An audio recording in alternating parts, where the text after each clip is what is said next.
ಅದು February 16, 2024, West Bengal. ಹೂಗ್ಲಿಯಲ್ಲಿರುವ ಒಂದು ಹಾಸ್ಪಿಟ್ಲಿಗೆ ಎಮರ್ಜೆನ್ಸಿ ಕಾಲ್ ಬರುತ್ತೆ. ಎಮರ್ಜೆನ್ಸಿ ಕಾಲ್ ಮಾಡಿದ ಆಕೆ, ಮೇಡಮ್, ಇಲ್ಲಿ ನನ್ನ ಮಗನಿಗೆ ತುಂಬ ಹುಷಾರಿಲ್ಲ, ತುಂಬ ಸೀರಿಯಸ್ ಆಗಿದೆ, ಬೇಗ ಆಂಬ್ಯುಲೆನ್ಸ್ನ ಕಳಿಸಿ ಅಂತ ಹೇಳ್ತಾರೆ. ಇದನ್ನು ಕೇಳಿಸ್ಕೊಂಡಿರುವಂತಹ ಹಾಸ್ಪಿಟಲ್ ಸಿಬ್ಬಂದಿಯವರು ತಕ್ಷಣ ಆಕೆ ಮನೆಗೆ ಆಂಬ್ಯುಲೆನ್ಸ್ನ ಕಳಿಸ್ತಾರೆ. ಆಂಬ್ಯುಲೆನ್ಸ್ ತಕ್ಷಣ ಆಕೆ ಮನೆ ಹತ್ರ ಬರುತ್ತೆ. ಬಂದು ನಿಂತ್ಕೊಂಡವ್ರೆ ಏನಾಯ್ತು ಅಂತ ಕೇಳ್ತಾರೆ. ಮೇಡಮ್, ಮನೆ ಒಳಗಡೆ ನನ್ನ ಮಗುಗೆ ತುಂಬ ಹುಷಾರಿಲ್ಲ, ಸೀರಿಯಸ್ ಆಗಿದೆ, ದಯವಿಟ್ಟು ಹೋಗಿ ನೋಡಿ ಅಂತ ಹೇಳ್ತಾರೆ. ಈಕೆ ಮಾತು ಕೇಳಿದ ಆಂಬ್ಯುಲೆನ್ಸ್ ಸಿಬ್ಬಂದಿಗಳು ಮನೆ ಒಳಗಡೆ ಹೋಗಿ ನೋಡ್ತಾರೆ. ಹೋದವ್ರಿಗೆ ಒಂದು ಕ್ಷಣ ಆತಂಕ, ಗಾಬರಿ. ಆ ದೃಶ್ಯನ ಬಹುಶಃ ಇವತ್ತು ಅವರು ಮರ್ತಿಲ್ಲ ಅಂತ ಅನ್ಸುತ್ತೆ. ಯಾಕಂದ್ರೆ 10 ವರ್ಷದ ಒಂದು ಮಗುನ ಕೊಲೆ ಮಾಡಿ ಆತನ ಕೈಯನ್ನ ಕಟ್ ಮಾಡಿ ಬಿಸಾಕಿರೋದನ್ನ ನೋಡಿ ಅವರಿಗೆ ಒಂದು ಕ್ಷಣ ಆಶ್ಚರ್ಯ ಆಗುತ್ತೆ, ಗಾಬರಿ ಕೂಡ ಆಗುತ್ತೆ. ಸಿಬ್ಬಂದಿ ಮಗುವನ್ನು ನೋಡಿದ ತಕ್ಷಣ ಮಗು ಸತ್ತೋಗಿದೆ ಅಂತಾನೆ ಅನ್ಕೋತಾರೆ. ಆದ್ರೆ ಸ್ಪಾಟ್ ಅಲ್ಲಿ ಆತರ ಡಿಕ್ಲೇರ್ ಮಾಡಕ್ ಆಗಲ್ಲ ಅಂತ ಹೇಳಿ ಮಗುನ ಹಾಸ್ಪಿಟಲ್ಗೆ ಕರ್ಕೊಂಡು ಹೋಗ್ತಾರೆ. ಹಾಸ್ಪಿಟ್ಲಿಗೆ ಹೋಗಿ ಡಾಕ್ಟರ್ ಮಗುನ ಚೆಕ್ ಮಾಡಿದಾಗ ಮಗು ಈಗಾಗಲೇ ಸತ್ತೋಗಿದೆ ಅಂತ ಹೇಳ್ತಾರೆ. ಈ ವಿಷಯ ಕೇಳಿದ ತಂದೆ ತಾಯಿ ಇಬ್ಬರಿಗೂ ಆತಂಕ, ನೋವು. ಚಿಕ್ಕ ಮಗುನ ಯಾರು ಈ ರೀತಿ ಕೊಲೆ ಮಾಡಿದಾರೆ ಅಂತ ಮಗುನ ಶವದ ಮುಂದೆ ಅಳೋಕೆ ಶುರು ಮಾಡ್ತಾರೆ. ಅಷ್ಟೊತ್ತಿಗಾಗಲೇ ಪೊಲೀಸರಿಗೆ ಈ ನ್ಯೂಸ್ ಹೋಗಿರುತ್ತೆ. ಪೊಲೀಸರು ಅಲ್ಲಿ ಬಂದು ವಿಚಾರಣೆಯನ್ನ ಶುರು ಮಾಡ್ತಾರೆ. ಈಗಾಗಲೇ ಸಾಕಷ್ಟು ಕೊಲೆಗಳನ್ನ ನೋಡಿದಂತಹ ಪೊಲೀಸರಿಗೆ ಇದೊಂದು ಬ್ರೂಟಲ್ ಮರ್ಡರ್ ಅಂತ ಗೊತ್ತಾಗುತ್ತೆ. ಇಷ್ಟಕ್ಕೂ ಈ ಮಗುನ ಯಾಕೆ ಈ ತರ ಕೊಲೆ ಮಾಡಿದ್ರು, ಯಾರಿಗೆ ಇಷ್ಟೊಂದು ಕೋಪ ಇದೆ, 10 ವರ್ಷದ ಮಗು ಮೇಲೆ ಅಂಥದ್ದೇನಿದೆ ದ್ವೇಷ ಅಂತ ಪೊಲೀಸರಿಗೆ ಒಂದು ಕ್ಷಣ ಆಶ್ಚರ್ಯ ಆಗುತ್ತೆ, ತಳಮಳ ಕೂಡ ಆಗುತ್ತೆ. ಮಗುವಿನ ತಂದೆ ತಾಯಿ ಗೋಳಾಟ ನೋಡಿದಂತ ಪೊಲೀಸರು ಮಗುವಿನ ಪೋಸ್ಟ್ ಮಾರ್ಟಮ್ ರಿಪೋರ್ಟ್ ರೆಡಿ ಮಾಡಕ್ಕೆ ಡಾಕ್ಟರ್ಸ್ಗೆ ಹೇಳ್ತಾರೆ. ಕೊಲೆ ಮಾಡಿದ ಜಾಗಕ್ಕೆ ಹೋದ ಪೊಲೀಸರಿಗೆ ಅಲ್ಲಿ ಯಾವುದೇ ಸಾಕ್ಷಿಗಳು ಸಿಗೋದಿಲ್ಲ. ಮಗುನ ಯಾರು ಈ ತರ ಕೊಲೆ ಮಾಡಿದ್ರು, ಮಗುವಿನ ತಂದೆ ತಾಯಿಗಳ ಮೇಲೆ ದ್ವೇಷ ಇರೋರು ಯಾರು ಮಗುನ ಈ ತರ ಕೊಲೆ ಮಾಡಿರ್ಬೋದಾ? 10 ವರ್ಷದ ಮಗು ಮೇಲೆ ಯಾರಿಗೆ ಇಷ್ಟೊಂದು ಕೋಪ, ಯಾರು ಇಷ್ಟು ನಿಷ್ಠುರವಾಗಿ ಕೊಲೆ ಮಾಡಿದ್ರು, ಅವ್ರ ಉದ್ದೇಶ ಆದ್ರೂ ಏನಿರಬಹುದು? ಹೀಗೆ ವೆಸ್ಟ್ ಬೆಂಗಾಲ್ನ ನಡುಗಿಸಿದ ಒಂದು ಕ್ರೂರ ಕತೆ ಬಗ್ಗೆನೇ ನಾವಿವತ್ತು ಮಾತಾಡಕ್ ಹೋಗ್ತಿರೋದು. ನಮಸ್ಕಾರ ಚದುರಂಗ ವೀಕ್ಷಕರೇ, ನೀವು ನೋಡ್ತಾ ಇದ್ದೀರಾ ಚದುರಂಗ ನೈಜಕತೆಗಳು. ನಾನು ದೀಪಿಕಾ. ಬನ್ನಿ ಇವತ್ತಿನ ಈ ನೈಜಕತೆ ಏನಾಯ್ತು ಅಂತ ನೋಡೋಣ.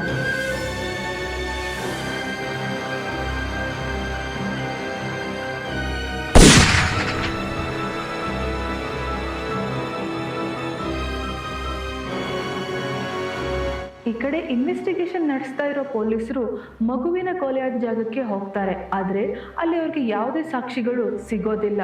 ಕೊಲೆ ಮಾಡೋಕೆ ಯೂಸ್ ಮಾಡಿರುವಂತಹ ವೆಪನ್ಸ್ ಆಗ್ಲಿ ಅಥವಾ ಬ್ಲಡ್ ಕಲೆಗಳಾಗ್ಲಿ ಯಾವುದು ಅಲ್ಲಿ ಇರೋದೇ ಇಲ್ಲ. ನಾ ಮೊದಲೇ ಹೇಳ್ದಂಗೆ ತಂದೆ ತಾಯಿಗಳ ಮೇಲೆ ದ್ವೇಷ ಇರೋರು ಯಾರೋ ಮಗುನ ಕಿಡ್ನಾಪ್ ಮಾಡಿ ಕೊಲೆ ಮಾಡಿ ಮತ್ತದೇ ಅವ್ರ ಮನೆಗೆ ತಂದು ಹಾಕಿದಾರ ಅನ್ನೋ ಅನುಮಾನ ಕೂಡ ಪೊಲೀಸರಿಗೆ ಬರುತ್ತೆ.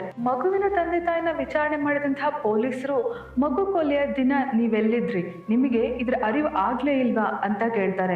ಅದಕ್ಕೆ ಮಗುವಿನ ತಂದೆ ತಾಯಿ, ಇಲ್ಲ ಸರ್, ಅವನು ಅವತ್ತು ಮನೆಯಲ್ಲೇ ಆಟ ಆಡ್ಕೊಂಡಿದ್ದ, ನಾವ್ಯಾರು ಇಲ್ಲಿ ಇರ್ಲೇ ಇಲ್ಲ, ಯಾರು ಕೊಲೆ ಮಾಡಿದ್ರು ಯಾಕೆ ಕೊಲೆ ಮಾಡಿದ್ರು ನಮ್ಗೆ ಗೊತ್ತೇ ಇಲ್ಲ ಅಂತ ಹೇಳ್ತಾರೆ. ತಂದೆ ತಾಯಿಗೆ ಒಬ್ನೇ ಮಗನಾಗಿದ್ದ ಆ ಹುಡುಗ ಸತ್ತೋಗಿದ್ದಾನೆ, ಸೊ ನಾವು ತುಂಬಾ ತೊಂದರೆ ಕೊಡೋದ್ ಬೇಡ ಅಂತ ಪೊಲೀಸರು ತಂದೆ ತಾಯಿ ವಿಚಾರಣೆನ ಅಲ್ಲಿಗೆ ಕೈ ಬಿಡ್ತಾರೆ. ಈ ಕಡೆ CCTV ಕ್ಯಾಮೆರಾ ಚೆಕ್ ಮಾಡಿದ ಪೊಲೀಸರಿಗೆ ಆತರ ಅನುಮಾನ ಬರುವಂತ ವ್ಯಕ್ತಿಗಳು ಯಾರು ಆ ಕಡೆ ಓಡಾಡಿರಲ್ಲ ಅನ್ನೋದು ಕಂಡು ಬರುತ್ತೆ. ಮತ್ತೆ ಪೊಲೀಸರು ವಿಚಾರಣೆಯನ್ನ ಮುಂದುವರಿಸ್ತಾರೆ. ಬಹುಶಃ ಮಗುವಿನ ಸಂಬಂಧಿಗಳಿಗೆ ಯಾರಾದ್ರೂ ಈ ಕೊಲೆ ಮಾಡಿರ್ಬೋದಾ ಅಥವಾ ಕುಟುಂಬಕ್ಕೆ ಸೇರಿದ ಯಾವ್ದಾದ್ರು ವ್ಯಕ್ತಿ ಈ ಕೊಲೆ ಮಾಡಿರ್ಬೋದಾ ಅಂತ ಅನುಮಾನ ಪಡ್ತಾರೆ. ಈ ಹಂತದಲ್ಲಿ ಪೊಲೀಸರು ಹುಡುಗನ ತಂದೆ ತಾಯಿಗಳ ಮೇಲೂ ಕೂಡ ಅನುಮಾನ ಪಡ್ತಾರೆ. ಆದ್ರೆ ಹುಡುಗನ ತಂದೆ ತಾಯಿ ಆಗಾಗ್ಲೇ ತುಂಬಾ ನೋವಿನಿಂದ ಅಳ್ತಾ ಇರ್ತಾರೆ. ಸೊ ಅವ್ರನ್ನ ಡಿಸ್ಟರ್ಬ್ ಮಾಡೋದು ಅಷ್ಟು ಸರಿಯಲ್ಲ ಅಂತ ಮತ್ತೆ ಯೋಚನೆ ಮಾಡ್ತಾರೆ. ದೂರ ಸಂಬಂಧಿಗಳು, ಅಕ್ಕಪಕ್ಕದ ಮನೆಯವರು ಎಲ್ಲರನ್ನೂ ವಿಚಾರಣೆ ಮಾಡ್ತಾರೆ. ಆದ್ರೆ ಎಲ್ಲೂ ಕೂಡ ಪೊಲೀಸರಿಗೆ ಒಂದು ಸಣ್ಣ ಕ್ಲೂ ಕೂಡ ಸಿಗೋದಿಲ್ಲ. ಈ ಕಡೆ ತಂದೆ ತಾಯಿಗಳ ಮೇಲೆ ತೀವ್ರವಾಗಿ ಅನುಮಾನ ಪಟ್ಟ ಪೊಲೀಸರು ಬಹುಶಃ ಈ ಮಗುವಿನ ಕೊಲೆಗೂ ಈ ತಂದೆ ತಾಯಿಗೂ ಏನೋ ಸಂಬಂಧ ಇದೆ ಅಂತ ಹೇಳಿ ಬೆನ್ ಬಿಡದೆ ಮಗುವಿನ ಅಪ್ಪ ಅಮ್ಮನನ್ನ ವಿಚಾರಣೆ ಮಾಡ್ತಾರೆ. ಆದ್ರೆ ಇದಕ್ಕೆ ಸ್ಪಂದಿಸಿದ ತಂದೆ ತಾಯಿ ಇಬ್ರು ಕೂಡ ನಾವು ವಿಚಾರಣೆಗೆ ಬರಲ್ಲ ಅಂತ ವಾದ ಮಾಡ್ತಾರೆ. ಅನುಮಾನ ಜಾಸ್ತಿ ಪಟ್ಟ ಪೊಲೀಸರು ಮಗು ಕೊಲೆಯ ದಿನ ಆತನ ತಂದೆ ತಾಯಿಗಳ ಫೋನ್ ಸಿಗ್ನಲ್ ಎಲ್ಲಿದೆ ಅಂತ ಚೆಕ್ ಮಾಡಿಸ್ತಾರೆ. ಅಲ್ಲೇ ಗೊತ್ತಾಗೋದು ಈ ಕೊಲೆಗೆ ದೊಡ್ಡ ಸಾಕ್ಷಿ. ಮಗುವಿನ ಕೊಲೆಯ ದಿನ ಆತನ ತಂದೆ ಫೋನ್ ಸಿಗ್ನಲ್ ಅಲ್ಲಿ ಸಿಕ್ಕಿರಲ್ಲ, ಆದ್ರೆ ಆತನ ತಾಯಿಯ ಫೋನ್ ಸಿಗ್ನಲ್ ಅಲ್ಲೇ ಇರುತ್ತೆ. ಜೊತೆಗೆ ಇನ್ನೊಂದು ನಂಬರ್ ಕೂಡ ಅಲ್ಲೇ ಕನೆಕ್ಟ್ ಆಗಿರುತ್ತೆ. ಈಗ ಪೊಲೀಸರಿಗೆ ಈತನ ತಾಯಿನೇ ಏನೋ ಮಾಡಿದ್ದಾರೆ ಅಂತ ಸ್ಟ್ರಾಂಗ್ ಆಗಿ ಅನ್ಸುತ್ತೆ. ಇಷ್ಟಕ್ಕೂ ಈ ತಾಯಿ ಯಾಕೆ ಮಗುನ ಕೊಲೆ ಮಾಡಿರ್ಬೋದು, ಏನೋ ನಿಗೂಢ ಅಡಗಿದೆ ಅಂತ ಹೇಳಿ ತಾಯಿನ ಎನ್ಕ್ವೈರಿ ಮಾಡಕ್ಕೆ ಕರೀತಾರೆ. ಆದ್ರೆ ಮಗುವಿನ ತಾಯಿ ಇದಕ್ಕೆ ಸ್ಪಂದಿಸೋದೇ ಇಲ್ಲ. ಬೆನ್ಬಿಡದ ಪೊಲೀಸರು ಆಕೆನ ವಿಚಾರಣೆಗೆ ನೀವು ಬರಲೇಬೇಕು, ಇಲ್ಲಾಂದ್ರೆ ಕೊಲೆ ಕೇಸಲ್ಲಿ ನಿಮ್ಮನ್ನ ಅರೆಸ್ಟ್ ಮಾಡ್ತೀವಿ ಅಂತ ಹೇಳ್ತಾರೆ. ಇದನ್ನ ಕೇಳಿದ ಮಗುವಿನ ತಾಯಿಗೆ ಗಾಬರಿ ಆಗುತ್ತೆ. ಪೊಲೀಸ್ ಸ್ಟೇಷನ್ ಕೂಡ ಬರ್ತಾಳೆ. ಆತರ ಬಂದವಳೆ ಅಲ್ಲೇನ್ ನಡೀತು ಏನಾಯ್ತು ಅಂತ ವಿಷಯವನ್ನ ಪೊಲೀಸರ ಮುಂದೆ ಹೇಳಕ್ಕೆ ಶುರು ಮಾಡ್ತಾಳೆ. ಈ ವಿಷಯನ ಕೇಳಿದ ಪೊಲೀಸರೇ ಒಂದು ಕ್ಷಣ ನಿಬ್ಬೆರಗಾಗ್ತಾರೆ. ತಾಯಿತನಕ್ಕೆ ಧಕ್ಕೆ ತರುವಂತಹ ಕೆಲಸವನ್ನ ಈಕೆ ಮಾಡಿದ್ದಾಳೆ. ಅಯೋಗ್ಯ ಕೆಲಸನ ಮಾಡಿ ತನ್ನ ಒಡಲಲ್ಲಿ ಹುಟ್ಟಿದ ಮಗುವನ್ನ ತಾನೇ ಕೊಲೆ ಮಾಡಿದ್ದಾಳೆ. ಮಕ್ಕಳು ದೇವ್ರ ಸಮಾನ. ತಾಯಿಗೆ ಮಕ್ಕಳಂದ್ರೆ ಅಪಾರವಾದ ಪ್ರೀತಿ. ಅಷ್ಟಕ್ಕೂ ಗಂಡು ಮಕ್ಕಳಿಗೆ ತನ್ನ ತಾಯಿ ಅಂದ್ರೆ ಎಲ್ಲಿಲ್ಲದ ಪ್ರೀತಿ. ಇಂಥ ಮಗುನ ನಾನೇ ಕೊಲೆ ಮಾಡಿದೆ ಅಂತ ವಿಚಾರಣೆಗೆ ಬಂದಿದ್ದಾಳಲ್ಲ, ಇವಳೆಂತವಳು ಅಂತ ಪೊಲೀಸರು ಒಂದು ಕ್ಷಣ ಗಾಬರಿಯಾಗಿ ನಿಂತಿರ್ತಾರೆ. ಇಷ್ಟಕ್ಕೂ ಆ ಮಗುವಿನ ತಾಯಿ ಯಾಕೆ ಆತನನ್ನ ಕೊಲೆ ಮಾಡಿದ್ಲು, ಅಲ್ಲಿ ಏನ್ ನಡೀತು, ಅವಳು ಇನ್ವೆಸ್ಟಿಗೇಷನ್ ಟೈಮಲ್ಲಿ ಹೇಳಿದಂತ ವಿಚಾರಗಳಾದ್ರೂ ಯಾವುದು, ಬನ್ನಿ ನೋಡೋಣ. ಹುಂಕ್ಲಿ ಎಂಬ ಏರಿಯಾದಲ್ಲಿ ಜೀವನ ಮಾಡ್ತಿದ್ದ ಶಾಂತಾ ಶರ್ಮಾಗೆ ಅದೇ ಏರಿಯಾದಲ್ಲಿ ಪಂಕಜ್ ಎಂಬುವರ ಜೊತೆ 2012ರಲ್ಲಿ ಮದುವೆ ಆಗುತ್ತೆ. ಮದುವೆಯಾಗಿ ಸುಖ ಜೀವನ ನಡೆಸ್ತಾ ಇರ್ತಾರೆ. ಸಂಸಾರದಲ್ಲಿ ಏರುಪೇರಾದ್ರೂ ಜೀವನಕ್ಕೇನು ಕಷ್ಟ ಇಲ್ಲ ಅಂತಾನೆ ಜೀವನ ನಡೆಸ್ತಾ ಇರ್ತಾರೆ. ಇವರ ಪ್ರೀತಿಯ ಸಂಕೇತವಾಗಿ ಅವರಿಗೊಂದು ಮಗು ಕೂಡ ಆಗುತ್ತೆ. ಆ ಮಗುವಿನ ಹೆಸರೇ ಶ್ರೇಯಾಂಶು ಶರ್ಮಾ. ಪ್ರೀತಿಯಿಂದ ತಂದೆ ತಾಯಿಗೆ ಒಬ್ಬನೇ ಮಗನಾಗಿ ಬೆಳೀತಾ ಇರ್ತಾನೆ. ಓದಿನಲ್ಲೂ ಕೂಡ ಸ್ವಲ್ಪ ಚುರುಕಾಗೇ ಇರ್ತಾನೆ. ಅಪ್ಪ ಅಮ್ಮ ಅಂದ್ರೆ ಎಲ್ಲಿಲ್ಲದ ಪ್ರೀತಿ ಆ ಮಗುಗಿರುತ್ತೆ. ಆತನ ತಂದೆಗೂ ಕೂಡ ತನ್ನ ಮಗ ಅಂದ್ರೆ ಅಷ್ಟು ಪ್ರೀತಿ ಇರುತ್ತೆ. ಓದ್ಕೊಂಡು ಬರ್ಕೊಂಡು ಆಟ ಆಡ್ಕೊಂಡು ತನ್ನ ಜೀವನನ ನಡೆಸ್ತಾ ಇರ್ತಾನೆ. ಇತ್ತ ಸಂಸಾರದಲ್ಲಿ ಏರುಪೇರು ಅನ್ನೋ ತರ ಇಬ್ಬರಿಗೂ ಆಗಾಗ ಜಗಳ ಬರ್ತಾ ಇರುತ್ತೆ. ಆದ್ರೆ ಹೊಂದ್ಕೊಂಡು ಹೋಗ್ತಾನೆ ಇರ್ತಾರೆ. ಇಷ್ಟೊತ್ತಿಗಾಗ್ಲೇ ಶ್ರೇಯಾಂಸ್ಗೆ 10 ವರ್ಷ ತುಂಬಿರುತ್ತೆ. ಈ ನಡುವೆ ಪಂಕಜ್ಗೆ ತನ್ನ ಹೆಂಡತಿ ಮೇಲೆ ಸ್ವಲ್ಪ ಅನುಮಾನ ಶುರುವಾಗುತ್ತೆ. ಯಾರ ಜೊತೆನೋ ಅಕ್ರಮ ಸಂಬಂಧ ಇಟ್ಕೊಂಡಿದ್ದಾಳೆ ಅಂತ ಅವಾಗವಾಗ ಅವಳನ್ನ ಅಬ್ಸರ್ವ್ ಮಾಡ್ತಾ ಇರ್ತಾನೆ. ಇದಕ್ಕೆ ಸಂಬಂಧಿಸಿದಂತೆ ಆಗಾಗ ಶಾಂತ ಯಾರ ಜೊತೆನೋ ಫೋನ್ ಕಾಲ್ ಅಲ್ಲಿ ಮಾತಾಡ್ತಾ ಇರ್ತಾಳೆ. ಒಂದಿನ ಸರಿ 2 ದಿನ ಸರಿ ಅಂತ ಪಂಕಜ್ ದಿನ ಅವಳನ್ನ ನೋಡ್ತಾನೆ ಇರ್ತಾನೆ. ಬಟ್ ಶಾಂತ ಯಾವಾಗ್ಲೂ ಫೋನ್ ಕಾಲ್ ಅಲ್ಲಿ ಮುಳುಗೋಗ್ಬಿಟ್ಟಿರ್ತಾಳೆ. ಡೇ ನೈಟ್ ಕಾಲ್ ಮೆಸೇಜಸ್ ಹೀಗೆ ತನ್ನ ಜೀವನ ಫೋನಲ್ಲೇ ಮುಳುಗಿಸ್ಕೊಬಿಟ್ಟಿರ್ತಾಳೆ. ಇಷ್ಟೆಲ್ಲ ಅನುಮಾನ ಪಟ್ಟ ಪಂಕಜ್ ಯಾರ ಜೊತೆ ಮಾತಾಡ್ತಾ ಇದೆಯಾ, ನಿನಗೆ ಟೈಮೇ ಇಲ್ವಾ ಮಗು ನೋಡ್ಕೊಳಕ್ಕೆ, ನನ್ನ ನೋಡ್ಕೊಳಕ್ಕೆ, ಯಾವಾಗ್ಲೂ ಫೋನಲ್ಲಿ ಅದ್ ಯಾರ ಜೊತೆ ಮಾತಾಡ್ತಾ ಇರ್ತೀಯಾ ಅಂತ ಕೇಳ್ತಾನೆ. ಅದಕ್ಕೆ ಶಾಂತ, ಇಲ್ಲ ನಾನು ನನ್ನ ಫ್ರೆಂಡ್ ಪರ್ವೀನ್ ಜೊತೆ ಮಾತಾಡ್ತಾ ಇದ್ದೀನಿ, ಅವಳೇ ಕಾಲ್ ಮಾಡಿದ್ದು, ಬೇಕಿದ್ರೆ ನೋಡಿ ಅಂತ ಹೇಳ್ತಾಳೆ. ಅನುಮಾನ ಬೆಳೆದ ಪಂಕಜ್ ಮೊಬೈಲ್ ತಗೊಂಡು ನೋಡ್ತಾನೆ. ಅಲ್ಲಿ ಪರ್ವೀನ್ ನಂಬರೇ ಇರುತ್ತೆ. ಸೊ ಈ ಪರ್ವೀನ್ ಯಾರಂದ್ರೆ ಶಾಂತ ಫ್ರೆಂಡ್. ಇವಳು ಅವಾಗವಾಗ ಮನೆಗೆ ಬಂದು ಹೋಗೋದನ್ನ ಪಂಕಜ್ ಕೂಡ ನೋಡಿರ್ತಾನೆ. ಬಹುಶಃ ಇವರಿಬ್ರು ಸಂಸಾರದ ವಿಚಾರನ ಅಥವಾ ಅವ್ರ ಫ್ರೆಂಡ್ಶಿಪ್ ಬಗ್ಗೆ ಏನಾದ್ರೂ ಮಾತಾಡ್ಕೋತಾ ಇರ್ಬೋದಾ ಅಂತ ಪಂಕಜ್ ಆ ವಿಷಯನ ಅಲ್ಲಿಗೆ ಬಿಡ್ತಾನೆ. ಆದ್ರೆ ದಿನ ಕಳೆದಂತೆ ಶಾಂತ ಫೋನಲ್ಲಿ ಮಾತಾಡೋದು ತುಂಬಾ ಜಾಸ್ತಿನೇ ಆಗ್ತಾ ಇರುತ್ತೆ. ಇದಕ್ಕೆ ಮತ್ತೆ ಅನುಮಾನ ಪಟ್ಟ ಪಂಕಜ್, ಇಲ್ಲ ಇವಳ ಜೊತೆ ಯಾರಿಗೋ ಅಕ್ರಮ ಸಂಬಂಧ ಇದೆ, ಹಾಗಾಗಿ ಇವಳು ಪದೇ ಪದೇ ಫೋನಲ್ಲಿ ಮಾತಾಡ್ತಾ ಇದ್ದಾಳೆ ಅಂತ ಮತ್ತೆ ಅನ್ಕೋತಾನೆ.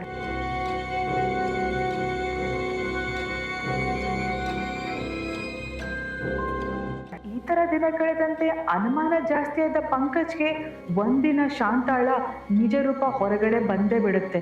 ಹೌದು, ಶಾಂತಾಗೆ ಒಂದು ಅಕ್ರಮ ಸಂಬಂಧ ಇರುತ್ತೆ. ಅದು ಬೇರೆ ಯಾರ ಜೊತೆನೂ ಅಲ್ಲ, ತನ್ನ ಸ್ನೇಹಿತೆ ಪರ್ವೀನ್ ಜೊತೆನೆ.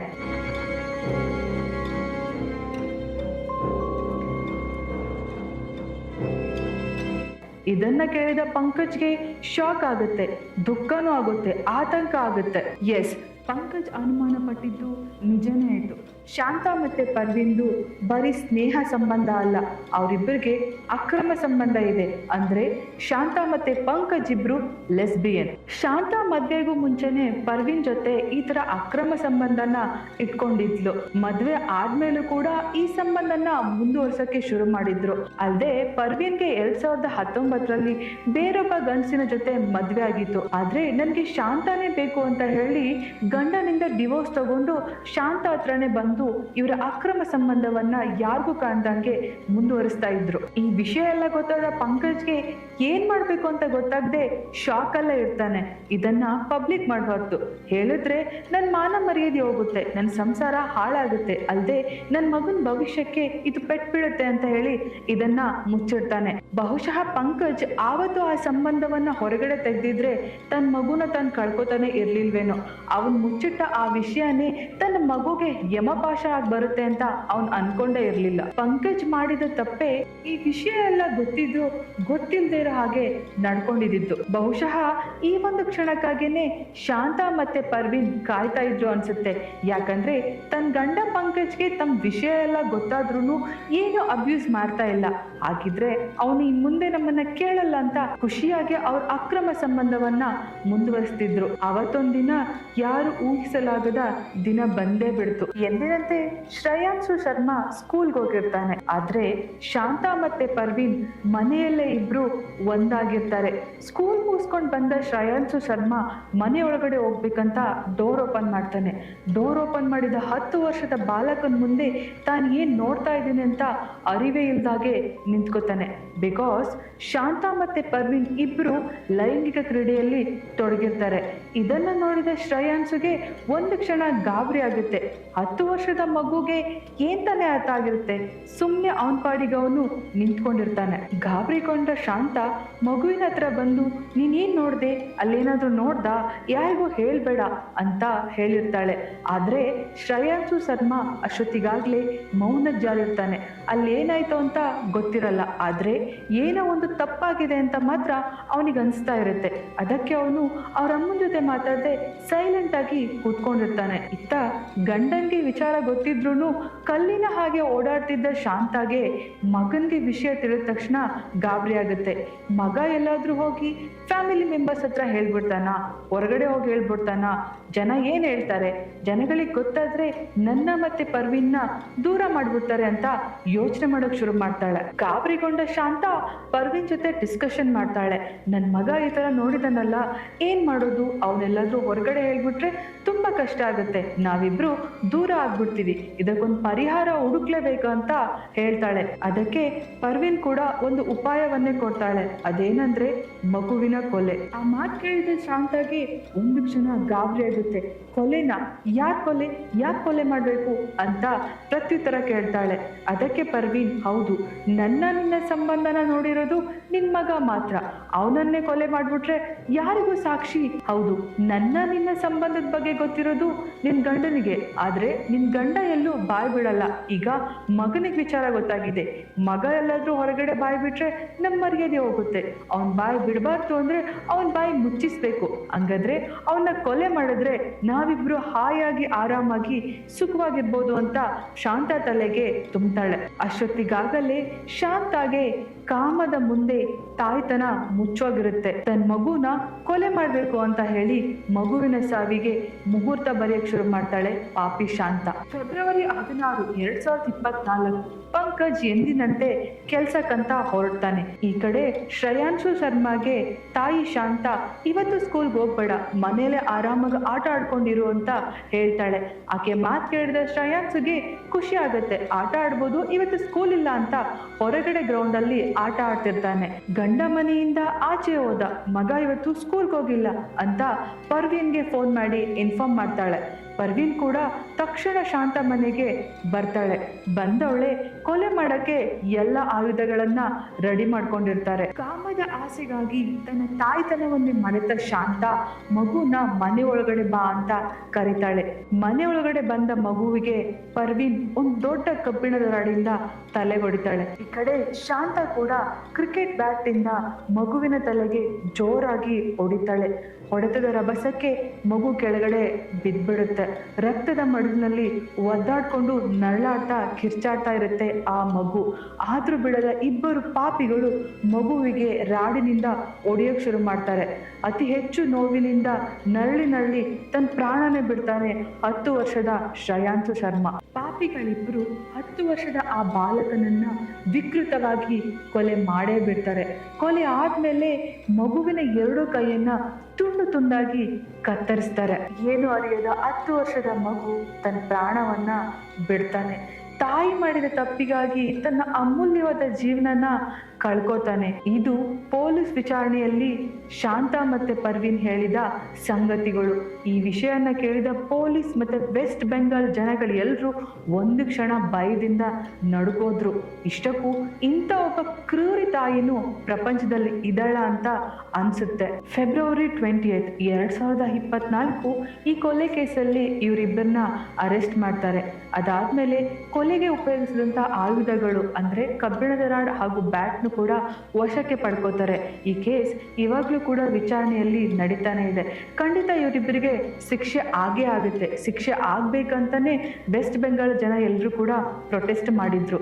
ಇಂಥ ಒಬ್ಬ ಕ್ರೂರಿ ತಾಯಿ ಪ್ರಪಂಚದಲ್ಲಿ ಬದುಕಿರಬಾರ್ದು ಅಂತ ಹೇಳ್ತಾರೆ. ಇಲ್ಲಿ ತಾಯಿ ಪ್ರೀತಿಗೆ ಬೆಲೆನೇ ಇಲ್ವಾ?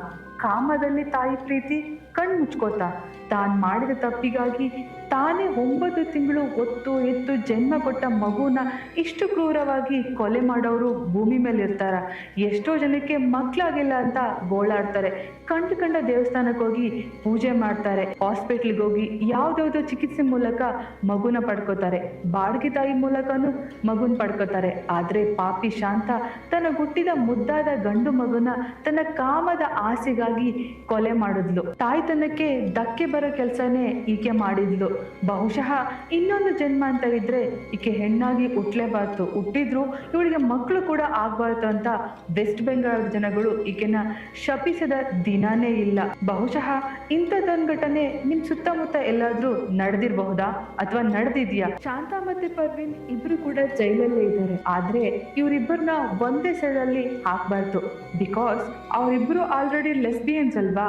ಒಂದೇ ಸೆಲಲ್ಲಿದ್ರೆ ಆರಾಮಾಗಿ ಅವ್ರ ಆಟನ ಅವರು ಶುರು ಮಾಡ್ತಾ ಇದ್ದಾರೆ. ಈ ಕಡೆ ಪ್ರಾಣ ಬಿಟ್ಟಂತ ಶ್ರೇಯಾಂಶ್ಗೆ ನ್ಯಾಯ ಎಲ್ಲಿ ಸಿಗುತ್ತೆ?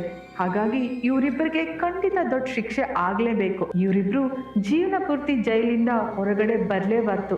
ಸತ್ತ ಮಗುವಿನ ಆತ್ಮಕ್ಕೆ ಶಾಂತಿ ಸಿಗ್ಬೇಕು. ಇದು ಇವತ್ತಿನ ನೈಜಕತೆ. ಮತ್ತೆ ಇನ್ನೊಂದು ನೈಜಕತೆ ಜೊತೆ ನಾನ್ ನಿಮ್ ಜೊತೆ ಇರ್ತೀನಿ. ಅಲ್ಲಿ ತನಕ ಸೇಫ್ ಆಗಿರಿ. ಶತ್ರುಗಳು ಹಿತಶತ್ರುಗಳು ನಮ್ಮ ಪಕ್ಕನೇ ಇರ್ತಾರೆ.